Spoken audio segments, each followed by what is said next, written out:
At Bryant Bank, we focus on you. You'll never have to worry about being just another number in the system. When you're a member of the Bryant Bank family, our Bryant bankers will work to understand who you are, where you want to go, and how we can help you to get there. We're big believers in developing relationships with our customers, and we value friendships we make along the way. Bryant Bank provides unbeatable service and legendary results. Bryant Bank, member FDIC, and equal housing lender.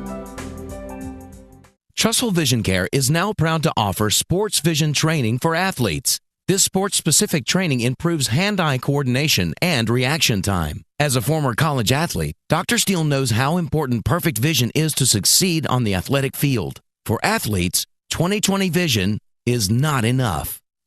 Trustful Vision Care.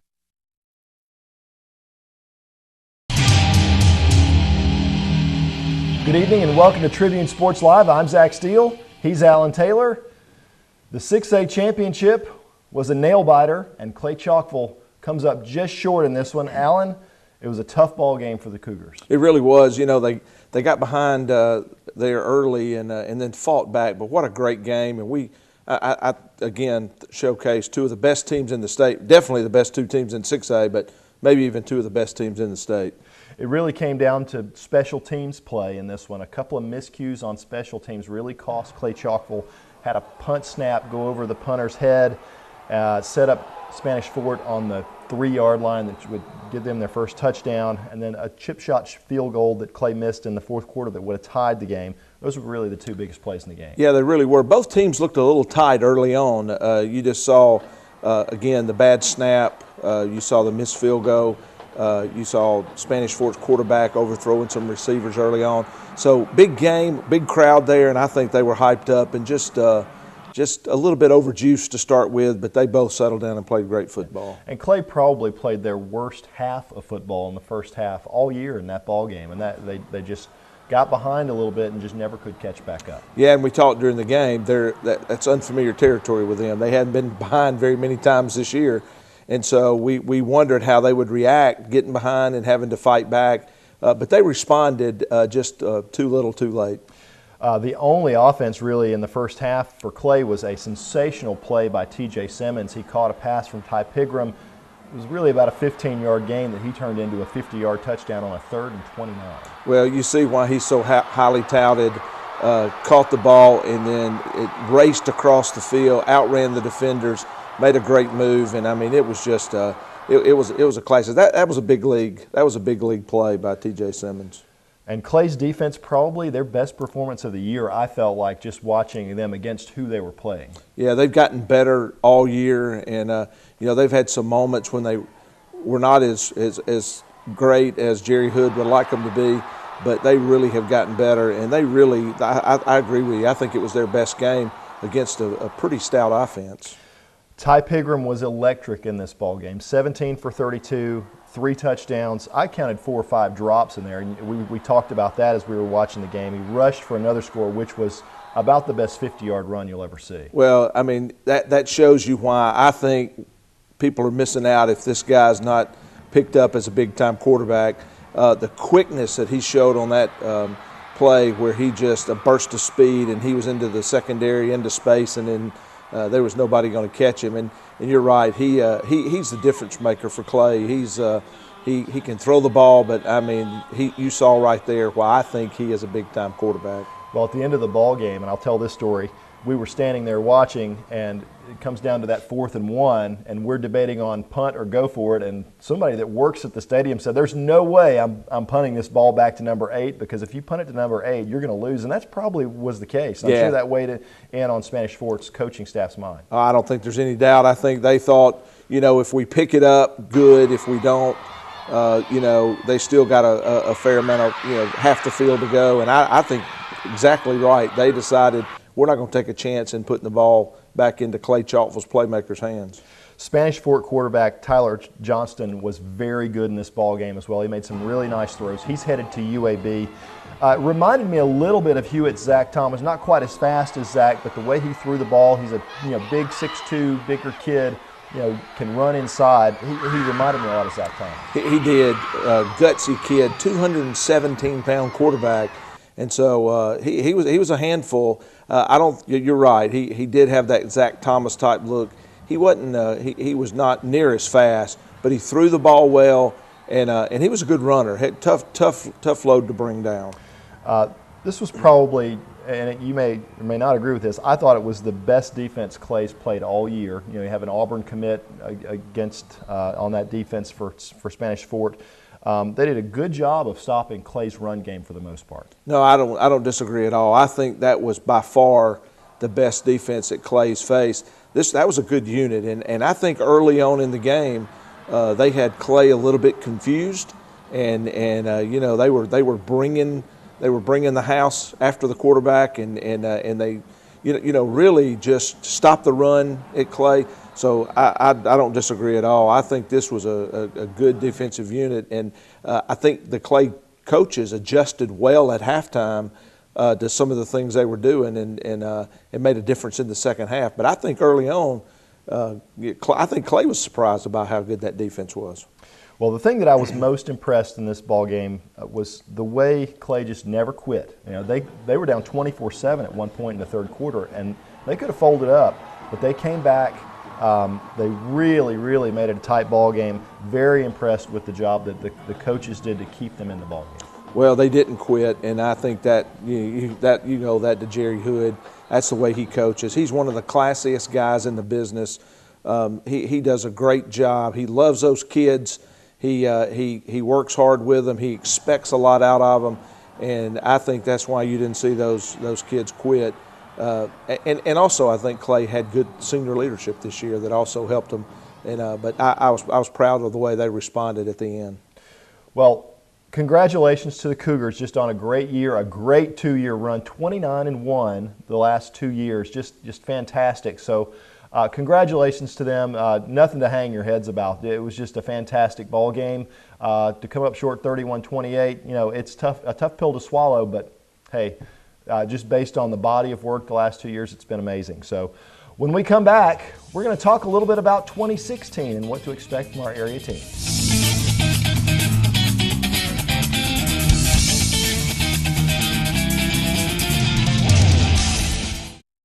Gunner Roy would like to invite you to visit one of their 3 stores on Deerfoot Parkway. Both Shell locations on Deerfoot offer delicious Hunt Brothers Pizza, one at Highway 11 and the other at Old Springville Road, which was a BP and now has a fabulous new look customers need to see to believe. The Chevron at Happy Hollow Road features mouth-watering pop donuts that are delivered fresh each and every morning. A proud supporter of the community for more than 20 years, offering quality products at a fair price in a clean environment with friendly and efficient service, Gunner Oil. Jefferson Memorial Funeral Home and Gardens is home-owned and operated by the Seal family. I've known Eddie Seal and his son Adam for over 25 years. They're community-oriented and, more importantly, good folks who know how to take care of people in their time of need. That's how Jefferson Memorial became Trustful's funeral home and cemetery. Jefferson Memorial is located at 1591 Gadsden Highway. You can call them at 322-0543. Before your need arises, let Jefferson Memorial family take care of your family.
Whether you're looking to buy your first home or you're trying to sell the one you're in now and need advice from a realtor, turn to Lee Marlowe, Realty South Realtor.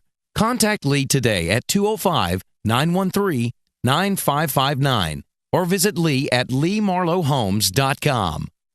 Paul Davis Emergency Services of Northeast Birmingham helps by providing needed cleanup and restoration services. Through the appropriate tools and processes, we avoid wasting valuable time to get your property to its previous state as quickly as we possibly can. Through our experience with restoration services in Birmingham, we can determine the necessary services depending on your property and type of damage, which may include smoke and fire damage restoration, water damage restoration, wind damage restoration, and mold removal. Paul Davis, Recover, Reconstruct, Restore. 205-687-0556. Tribune Sports Live is sponsored in part by State Senator Slade Blackwell of District 15. Senator Blackwell represents parts of Talladega, Shelby, and Jefferson counties, including the Trussville area. A former high school and college athlete, Senator Blackwell is pleased to promote our local schools and student athletes. As football season gets underway, it's time to say, Go Huskies, Go Cougars, and Go Indians. Here's to a successful and safe year for all who are involved with high school athletics in our area. Welcome back. We thought we would take a quick sneak peek at 2016 and just look at what our area teams are losing to graduation and what they have coming back. Alan, we'll start with Hewitt-Trussville. They've got some pretty major shoes to fill on offense and on defense. They really do.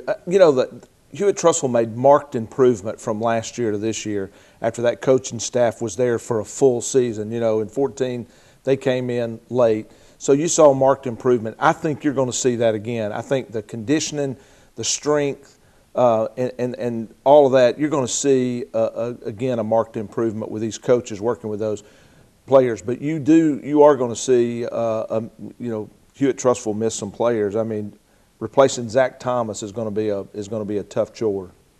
Davis Bergen should likely step in and play quarterback in that position. He got to play a little bit at the end of this season after Zach's injury. Grayson Cash, we saw a little bit of him switching over from the defensive to the offensive side. He's going to have to step up and fill some pretty big shoes of Jarian Street. Absolutely. Davis Bergen's been playing quarterback since he was 2 years old, I think. I just remember him from park ball and middle school, and he's a good young man. He's a good quarterback. But those are tough shoes to fill. Zach Thomas going to Jacksonville State. I think we'll see him play some quarterback there in the near future, and it's going to be tough. But Davis Bergen, great arm, great vision. I understand he sees the field well. Probably not the runner Zach Thomas is, but I think overall, a great passer, and I think you'll see him step up and play well. Well, he should have a pretty good target to throw to. A couple with Elliott McElwain and Noah Igbenogany, who all of a sudden has an offer to Duke.